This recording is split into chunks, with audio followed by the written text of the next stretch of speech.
So in my experience, when you pursue your personal mission and what you're passionate about, the resources that you need will find you. So sometimes those resources are money, sometimes it's not, sometimes it's connections, sometimes it's the influence of other people, sometimes it's geographically where you need to be to fulfill that mission. And if you are pursuing what you know is your mission, the resources you need will find you.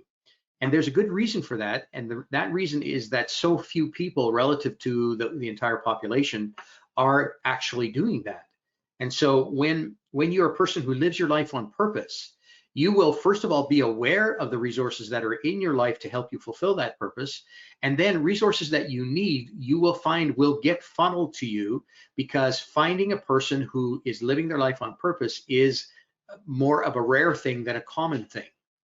So however you think about how resources are administered on a global scale, so whether you believe in a higher power, whether you believe in God, or whether you believe in the universe, or you believe in karma, or you believe, like, there's all different kinds of beliefs that people have. I'm just telling you that if you're a person who's living your life on purpose, whatever that higher power than you is, will funnel resources to you to accomplish your mission.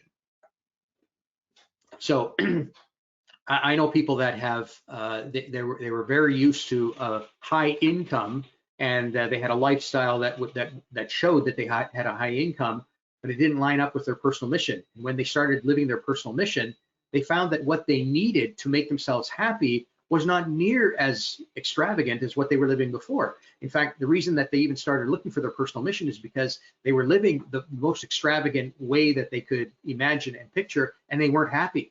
So they're going like, something's wrong here. I have everything that I want, everything that I need, everything that I've ever dreamed about having, and I'm still unhappy. What is that about? And when they start pursuing their passion, they find they can shed so many things, and it doesn't.